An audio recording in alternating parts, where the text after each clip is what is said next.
여러분, 소원이라는 거, 이게 살아있는 모든 사람들은 소원을 가지고 있어요. 여러분, 오늘 여러분 중에도 다 그런 소원을 하나씩 가지고 있을 거예요. 근데 진짜 내가 원하는 소원이 뭘까? 이게 모르는 경우도 많아요. 그냥 막연한 소원들은 많은데 한 가지만 구하라 그러면은 내가 뭘 구할까? 이제 모를 경우도 있거든요. 그러나 살아있다면 다 소원이 있는 것입니다. 이 소원이 있어야 그 소원을 이룰 수 있는 기회가 또 오기도 하는 거거든요. 그리고 공부하는 학생들이 진학이라는 그런 소원이 있어야 진학의 기회가 오지 않습니까? 학교를 졸업하고 취업이라는 그런 마음의 소원을 가져야 취업할 수 있는 그런 기회가 또 오거든요. 몸이 아픈 사람 건강해야지, 이 건강의 소원이 있어야 좋은 약을 만나게 된단 말이죠. 이 틀림없는 거거든요. 사랑에 대한 목마름, 좋은 사람을 만나야지, 그 애정에 대한 그런 소원이 있어야 좋은 짝을 또 만날 수가 있는 것입니다. 여러분, 살아있는 사람 치고 소원이 없는 그런 사람은 없습니다. 우리 모두가 소원을 가지고 있어요. 빌립보서 2장 13절에 그 말씀합니다. 너희 안에서 행하신 이는 하나님이시니 그랬습니다. 예수 믿는 우리들에게는 우리 안에 하나님이 행하고 계시는데, 하나님이 자기의 기쁘신 뜻을 위해서, 하나님이 기쁘신 그 뜻을 이루기 위해서 우리에게 강제로 끌고 가는 것이 아니라 너희에게 소원을 두고 행하게 하신다. 그러니까 우리 모든 사람들의 마음속에는 소원들이 있다는 거예요. 다만 그 갖가지 소원이 있지만은 정말 한 가지 진짜 중요한 소원 하나를 구하라 그러면은 굉장히 망설이게 된다는 것이죠. 2023년이 밝아올 때, 새해에 사람들은 이제 새해를 맞이하면 새해에 소원들이 있어요. 우리나라 국민들 새해 소원 가장 1등 1번이 뭐냐? 건강의 소원이랍니다. 하나님, 이 한 해 동안은 우리 가족 다 건강해 주십시오. 건강 소원이 첫 번째라는 거예요. 자, 두 번째는 경제적인 자유. 올 한 해도 사업이 잘 되어서 경제적인 자유를 누리게 해주십시오. 세 번째는 막연하지만은 우리 가족이 행복하게 해달라는 이런 소원을 가졌답니다. 건강과 경제와 행복, 이것은 올해만이 아니라 아마 내년에도 또 다음 해도 계속해서 아마 1, 2, 3위 하지 않을까 싶어요. 여러분들도 아마 그런 소원을 가지고 있을 겁니다. 여러분들은 어떤 소원을 가지고 있습니까? 한 가지 소원을 이루어 들어준다면 무슨 소원을 구하겠습니까? 중국에 가면 그 베이징에 자금성이라고 있습니다. 청나라 황제가 살던 큰 궁궐이죠. 제가 거기 한번 가본 적이 있는데 입구에 들어가서 저 뒤쪽으로 나가는데 얼마나 궁궐이 큰지 다리가 다 아프더라고요. 그 궁궐의 방이 한 개가 빠진, 10,000개에서 하나 빠진 9,999개가 있다는 거예요. 그런데 황제가 자는 방은 399개. 황제는 한 사람인데 방은 399개라는 겁니다. 매일처럼 방을 바꿔가면서 잠을 잔대요. 왜 그럴까요? 암살자의 위험 때문에. 어느 누가 자기를 죽일지 모르니까 밤마다 방을 바꾸어서 잠을 잔다는 거예요. 황제가 오늘 밤에 어디 자는지는 아무도 모른답니다. 여러분 생각해 보세요. 그 황제입니다, 황제. 모든 권한을 다 가지고 있는 황제. 그 부귀영화를 한 몸에 다 가지고 있어요. 그런데 어느 날 밤 편안하게 하룻밤 잘 수 있는 날이 없는 거예요. 그가 가진 모든 것도 그의 안전을 지켜줄 수가 없어요. 그 큰 궁전도 안전을 보장해 주지 못하고 얼마나 많은 군사가 있습니까?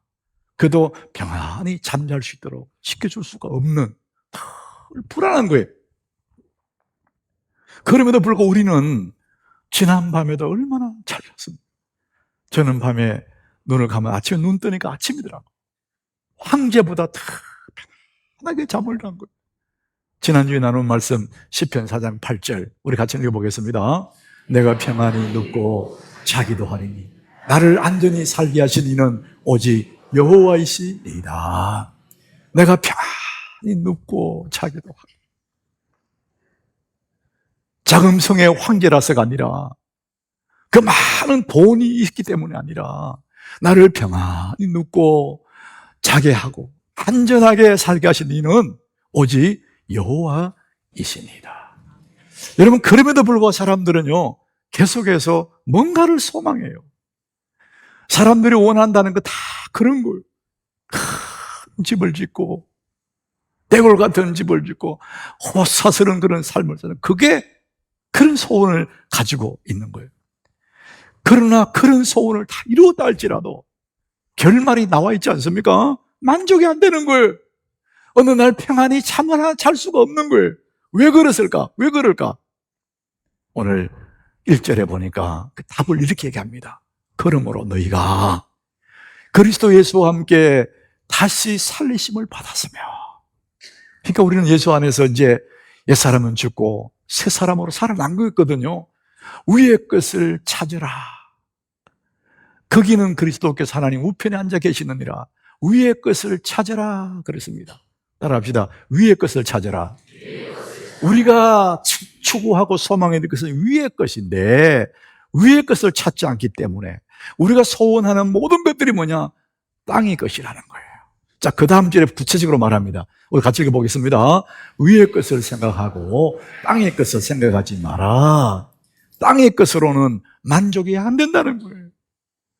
이 땅에 뭘 얻어도 만족이 없다. 그래서 위의 것을 찾고 위의 것을 생각하라 그럽니다. 여러분, 아담과 하와가 최고의 환경에 살았지 않습니까? 부족한 게 없는 너무 좋은 환경이에요. 그야말로 파라다이스, 지상 낙원이요. 그렇게 살아도, 거기에 그런 좋은 환경에 살아도 타락하지 않습니까? 땅의 것들, 위의 것이 아닌 땅의 것들은 아무리 또 가져도 만족이 없다는 것입니다. 자, 그러면은 여러분 생각에 그러면 땅의 것을 찾지 말라는 거냐? 필요 없다는 거냐? 이런 생각할 거예요.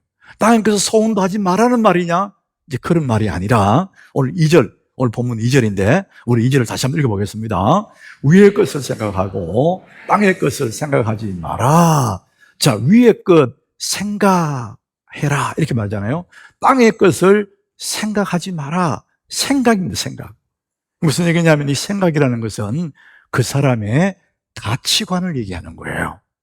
우리가 땅에 살면서 먹고 마시고 우리가 모든 게 필요해요. 그러나 우리 예수 안에 거듭난 우리들은 우리의 가치관이 하나님의 가치관으로 세상을 바라봐야지. 그래야 뭘 해도 만족이 있는 것이지. 세상의 가치관으로 아무리 추구해도 만족이 없다. 그래서 우리가 거듭난 하나님의 사람들은 이제는 하나님 나라 가치관을 가지고 이 세상에 살 것을 말씀하고 있습니다. 왜 그렇습니까? 오늘 3절에 이렇게 말해요. 이는 너희가 죽었고, 아니 멀쩡히 살았는데 왜 죽었다 그러냐? 영적으로 말했죠. 우리 옛사람은 예수의 십자가에 죽으심으로 우리 주님과 함께 나는 죽었다는 거예요. 그리고 무덤에 장사 지낸 바 되었다가 예수님과 함께 다시 살아난. 그래서 너희가 죽었고, 옛사람은 죽었죠. 너희 생명이 그리스도와 함께 하나님 안에 감추어졌습니다. 우리 살아있는 것은 우리는 옛사람이 아니라는 것이죠. 예수와 함께 하나님 안에 살고 있다는 것입니다. 그러므로 우리는 하늘의 가치관을 가지고 살아가는 우리들에게는 이 세상의 것에 대해서 더 이상 우리는 반응하지 않는다는 거예요. 세상의 욕망에 대해서는 죽었다. 죄에 대해서도 이미 죽었다. 이런 얘기입니다. 그래서 우리 하늘의 가치관, 하나님의 말씀의 가치를 가지고 세상을 바라볼 때 우리는 뭘 해도 의미가 있고 만족이 있는 것입니다. 여러분들은 어떤 소원을 가지고 있으십니까? 우리는 많은 것을 갖고 싶어 하지만은, 황제 같은 그런 큰 궁궐도 갖고 싶지만은, 여러분 그 많은 소유보다 더 좋은 것이 있는데 그게 뭐냐? 내가 복 있는 사람이 되는 것입니다. 여러분 자신이 복 있는 사람이 되면은 나머지 모든 것들은 아무런 문제도 없어요. 하나님이 아브라함에게 말씀합니다. 창세기 12장 2절에 아브라함에게 하나님 이렇게 말씀하시죠. 내가 너로 큰 민족을 이루고 네게 복을 주어 네 이름을 창대하게 하리니 너는 복이 될지라 그랬습니다. 따라합시다. 너는 복이 될지라. 너 부자가 되라 그런 말이 아닙니다. 너는 복이 될지라. 네가 복이 있는 사람이 되라는 겁니다. 그러면 나머지는 다 따라온다. 여러분, 아름다운 정원에 벌나비가 깃들고 새들이 우짖는 그런 정원을 갖기를 원하면 벌과 나비를 잡아가지고 실로 묶어두고 새로 강제로 잡아가 거기 살게 만들어 두면은 벌나비가 울고 새들이 우짖는 그런 아름다운 정원이 되느냐 이거죠. 아니죠. 그냥 향기 나는 꽃들을 거기에 갖고 잘 심어두면 그냥 벌들이 오는 거예요. 나비도 오고. 새들이 좋아하는 과일나무를 잘 가꾸어 두면 그저 새들이 와서 머물지 않습니까? 내가 복이 있는 사람이 되면은 온갖 벌나비들이, 세상에 온갖 좋은 복들이 이렇게 내게 찾아오게 되어 있습니다. 내가 복이 있는 사람 되는 것이, 그것이 큰 복이죠. 많은 소유보다도 내가 복이 있는 사람이 되는 겁니다. 신명기 18장 6절에 그 말씀합니다. 내가 들어와도 복을 받고 나가도 복을 받을 것이니라. 우리 같이 읽어봅니다. 네가 들어와도 복을 받고 나가도 복을 받을 것이니라. 우리는 막 복을 쫓아다니지만은 내가 복이 있는 사람이 되면은 밖에 나가도 복이 쫓아 따라오고 안에 와도 따라오고 어디 가도 따라온다는 것이죠. 그래서 내가 복 있는 사람 되는 것이 가장 큰 복이라는 거예요. 여러분이 복 있는 사람 되기를 축복합니다. 저 강원도 오지 마을, 의사도 없는, 병원도 없는 그 오지 마을에 가정마다 방문해서 진료해주는 방문 의사가 있습니다. 이 젊은 의사 양창모라는 분인데, 이분이 이제 그 어른들을 만나면서 함께 나누었던 그 이야기들을 모아서 책으로 썼어요. 그 책 제목이 아픔이 마중하는 세계에서. 자기가 만나는 그 노인들을 보니까 다 아픔을 마중하고 있더라. 나이 들어가니까 아픔이 자기를 맞이한다는 것이죠. 아픔이 마중하는 세계에서. 어느 노부부 얘기가 거기 실려있더라고요. 80이 넘은 노인 할아버지가 이제 죽게 되었는데, 이 노인 할아버지는 한평생을 살아오면서 라면을 한번 끓여본 적이 없는 그야말로 백수 같은 그런 삶을 살아왔다는 겁니다. 이제 늙음하게 몸에 병이 들어서 시름시름 죽어가는데 몸에 암이 들었다는 거예요. 그래서 할머니가 된 아내가 대소변을 받아내면서 수발을 들고 있어요. 어느 날 이 할아버지가 아내를 바라보면서 막 우시더래요. 아내가 당황하면서 아니 왜 울어? 왜 울어? 했더니 남편이 하는 말이 당신이 너무 불쌍하고 미안해서 그렇대. 그 불쌍하고 미안하다 그 말이 일리가 있는 게, 이 젊을 때, 이 할머니가 젊을 때 시집 왔어요. 첫날 밤에 방에 누웠는데 너무 오두막집에 천정이 뻥 뚫려서 하늘에 별이 보이더라는 거예요. 그런 가난한 집에 시집 온 거예요. 아무것도 없는 집에. 그런데 이 남자가 밖에 나가서 바람을 핀다는 거예요.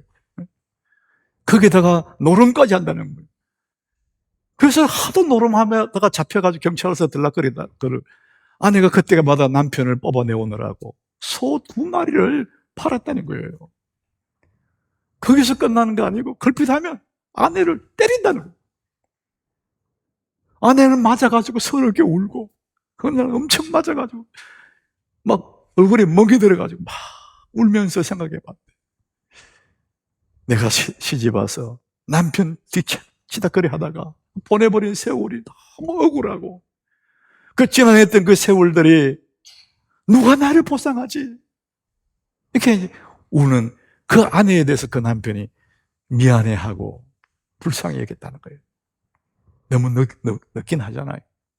저는 이제 그 책을 보면서 참 이게 그분들의 얘기 많을 것 같아요. 어쩌면 우리 삶의 여정 속에 남들은 아무도 모르는 그런 아픔이 있을 것 같아요. 저는 그런 생각 해봤죠. 이 할머니가 젊은 시절에 막 바람 피고 노름하고 두들기 패고 그럴 때 이 젊은 여인의 마음에 얼마나 큰 간절한 소원이 있었을까. 더 많은 부자가 되려는 그런 것보다도 진짜 소원이 남편 좀 바람피지 않고 노름하지 않고 패지 않는, 가정폭력이 안 하는 그저 평범한 남편이 되기를 얼마나 소원이 했을까. 우리 그런 소원이 다 있잖아요. 그런데 여러분, 그렇게 엇나간 그 남자, 그런 사람을 누가 옳게 만들 수 있습니까? 답이 없는 거예요. 그렇게 80 넘도록 살다가 마지막에 가서 미안하다. 여러분, 그런 어긋난 인생, 일그러진 인생을 사는 답이 없는 그런 인생에게도요, 답이 있습니다. 그가 젊은 날에 예수를 잘 믿었으면 그런 일은 없었을 거다. 저는 그렇게 믿어요. 예수 잘 믿으면은 자기도 모르게 감동이 마음에 감동이 되고 막 찔리잖아요. 야, 내가 바람 피면 안 되지, 안 되지. 노름하다가도 내가 이러면 안 되지, 안 되지. 아내에게 못된 짓 하면서도 혼자 울게 될 거예요. 성령의 감동으로 내가 이러면 안 되지. 스스로 회개하고 좋은 사람 됐을 텐데. 여러분, 예수 믿는 것만 답입니다. 그래서 여러분, 가장 복이 뭐냐? 여러분, 예수 믿는 것이 복인 줄 믿으시길 바랍니다. 여러분 생각에는 아닌 것 같은 이런 분도 있을 거예요. 예수 믿는 별거 없던데. 예수 잘 믿으셔야 돼요. 그냥 액세서리처럼 대충 교회 왔다 갔다 하니까 문제지. 여러분, 예수 잘 믿으면은 여러분 그 자체가 복인 줄 믿으시길 바랍니다. 예수 잘 믿는 만큼 더 큰 복이 없습니다, 여러분. 골로새서 2장 3절에 그 말씀 하잖아요. 그 안에는 예수 안에 말합니다. 예수 안에는 지혜와 지식의 모든 보화가 감추어져 있다는 겁니다. 그래서 예수를 딱 잡으면은, 예수 하나만 딱 붙잡으면 나머지는 다 따라온다는 겁니다. 그래서 여러분, 예수를 잘 믿는 것이 복인 것입니다. 여러분, 예수 잘 믿으시길 바랍니다. 강영우 박사라고 여러분 아시잖아요. 앞을 못 보는 그런 일생을 사셨지 않습니까? 그런데 그가 미국 백악관에서 차관보까지 지낸 사람입니다. 그는 중학교 3학년 때 축구하다가 눈을 다쳤대요. 그래서 앞을 못 보게 됐답니다. 처음부터 못 보게 되면 좀 덜하지만 보다가 못 보게 되면 얼마나 괴롭겠어요. 그의 희망이 다 사라져버린 거잖아요. 얼마나 그도 보게 해달라고 큰 소원을 가지고 있었을까요?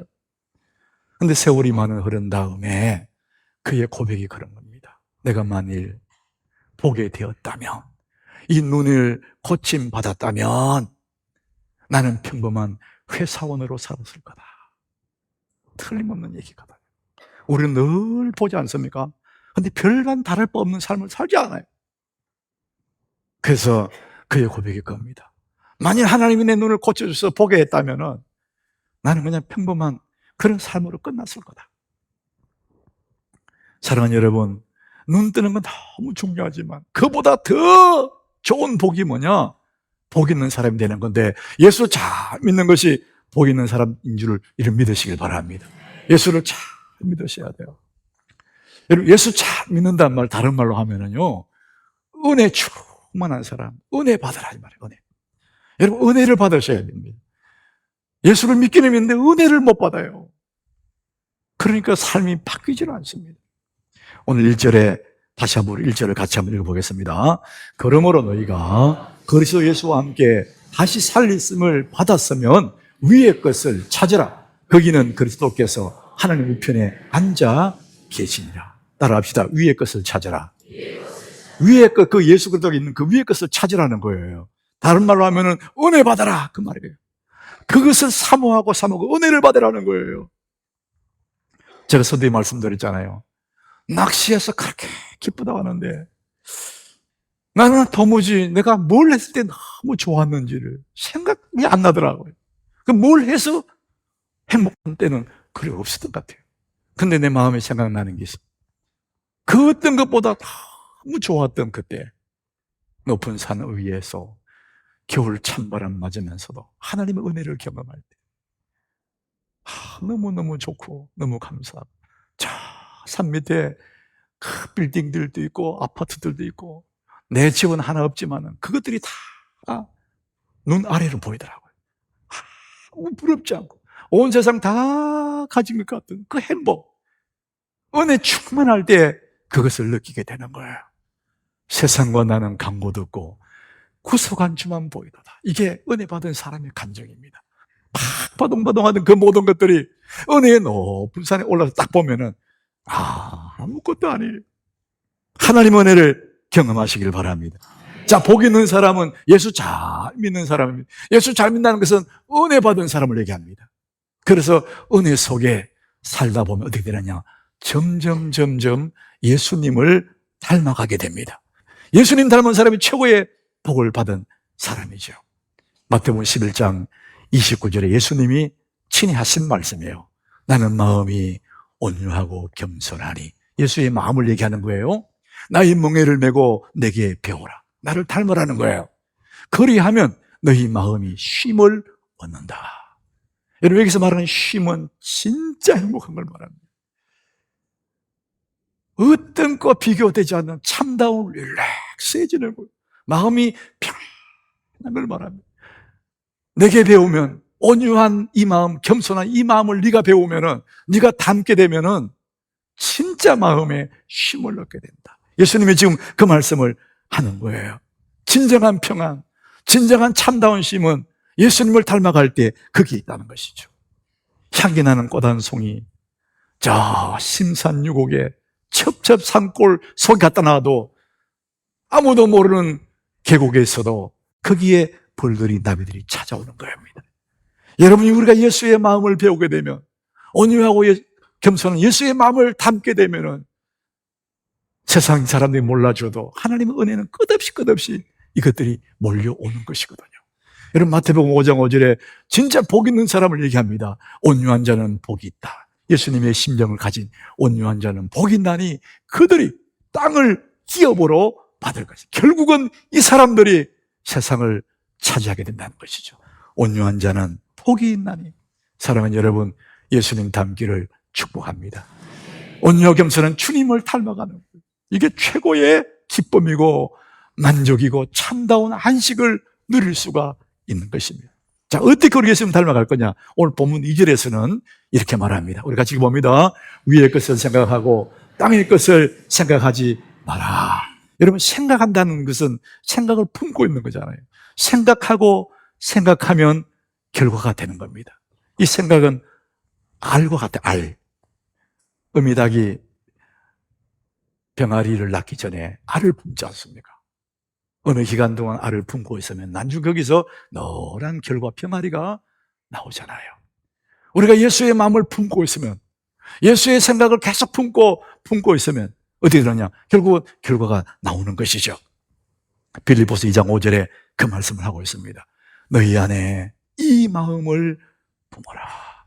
곧 그리스도 예수의 마음이니.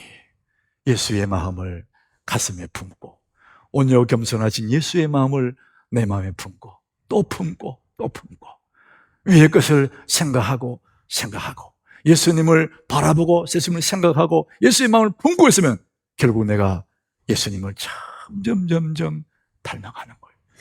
사랑하는 여러분, 우리 같이 평범한 인생들도 예수 안에서 예수를 조금씩 닮아갈 때 그때 누리는 그 만족, 그때 얻게 되는 그 평안, 여러분, 그것은 세상의 어떤 것과 비교할 수가 없는 것입니다.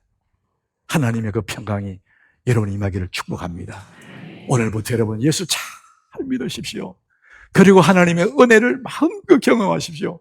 그리고 예수 영광 속에서 주님을 닮아가십시오. 그러면 우리는 날마다 때마다 복 있는 자가 되었을 때 주변에 있는 모든 것들이 내게로 몰려오게 되어 있습니다. 여러분, 한 가지 소원을 들어준다면 여러분 뭘 구하겠습니까? 사랑하는 여러분, 예수를 닮아가시기를 예수 이름으로 축복합니다.